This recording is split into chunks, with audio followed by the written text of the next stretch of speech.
ఆ వస్తువుని ఏమంటారు? గట్టి చెప్పు. ఇది ఎక్కడ కొన్నావు? దగ్గర కొంచెం తెచ్చాం జగిలోల దగ్గర, లేకపోతే ఒక చెరువులోనా దొరికింది?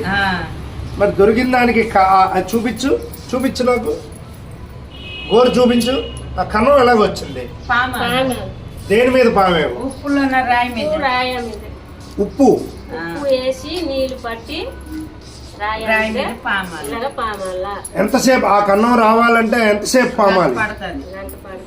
గంట పడుతుంది. రాయి మీద ఉప్పు వేయాలి.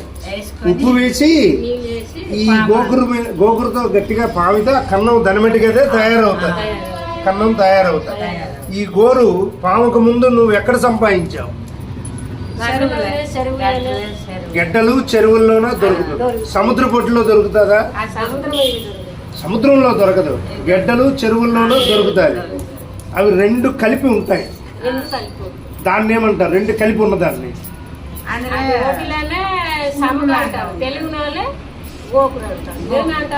గోకురు అంటే మొక్క అయిపోయిన తర్వాత గోకురు. రెండు కలిపి ఉంటాయి. దాన్ని గోకురే. లోపల ఏంటి ఉంటుంది? మట్టిలాగా ఉంటాయి. అందులో పురుగు గాని ఏమీ ఉండదు. ఒట్టి మట్టిలాగే ఉంటాయి. ఈ రెండు కప్పులు ఇలా విడదీస్తారు. విడదీస్తే లోపల మట్టి పోతుంది. అందులో పురుగు పుట్ర ఏమీ ఉండదు. అంతేనా? ఈడిపోయే ఉంటాయి. ఈడిపోయే ఉలగానే కనిపిస్తాయి. ఇప్పుడు సీజన్ వచ్చింది కదా, ఈ సీజన్ లో నీకు ఇది గడ్డలోనూ ఇంకా చెరువులోకి వెళ్ళేవి దొరకలేదు అనుకో, అప్పుడు ఏం చేస్తావు?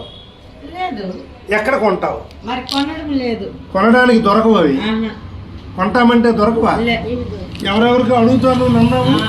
ఎవరి దగ్గర ఉంటాయి? ఇంకెవరు? ఎవరి దగ్గర? మీ వాళ్ళు కాదు, ఇంకొకరి దగ్గర చెప్పింది. ముందు తెచ్చుడు, జగిలోలు తెచ్చేవాళ్ళు. మళ్ళీ ఇప్పుడు తేయడం లేదు. జగిలోలు ఎందుకు తెచ్చా? వాళ్ళకే ఎందుకు దొరికేది? వాళ్ళు చెరువుకి వెళ్తారు, ఎన్నికని తెచ్చి అమ్ముతారు. చెరువుకి వెళ్ళి ఎన్నుకొని దొరికితే తెచ్చి అమ్ముతారు. ఇప్పుడు లేదు. అప్పుడు రోజుల్లో అమ్మితే అది ఒకటి ఎంత? 20 రూపాయలకి 3, 4. 20 రూపాయలకి 3, 4. ఇప్పుడు మనం కొనాలంటే అవి దొరకవు. గడ్డలకి లేకపోతే చెరువుకి వెళ్ళి ఎన్నుకొని తేవాలి. ఇది నువ్వు ఎన్నాళ్ళు అయింది వాడుతున్నావు? 2 నెలలు అయింది. 2 నెలలు అయింది. సరే.